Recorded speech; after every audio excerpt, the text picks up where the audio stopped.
بسم اللہ الرحمن الرحیم الصلاۃ والسلام علیک یا رسول اللہ وعلی آلک و اصحابک یا حبیب اللہ۔ اللہ تعالیٰ سے دعا ہے کہ اللہ تعالیٰ آپ لوگوں کو ہمیشہ خوش و خرم رکھے اور آپ لوگوں کی تمام تکالیف پریشانیوں کو دور فرمائے، آپ لوگوں کو ظالم کے ظلم، حاسد کے حسد سے محفوظ فرمائے۔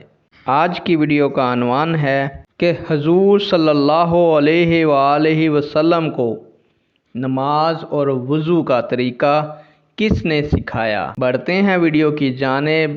امید کروں گا کہ یہ معلومات آپ کے علم میں اضافہ فرمائے گی اور آپ اس ویڈیو کو شیئر کریں گے، چینل کو سبسکرائب کریں گے تاکہ دوسرے لوگ بھی اس سے مستفید ہو سکیں۔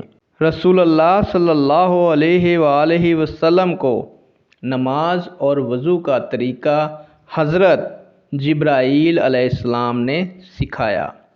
نیک دعاؤں کے ساتھ آپ سے اجازت چاہوں گا۔ اللہ تعالیٰ آپ لوگوں کا حامی و ناصر ہو۔ اللہ حافظ۔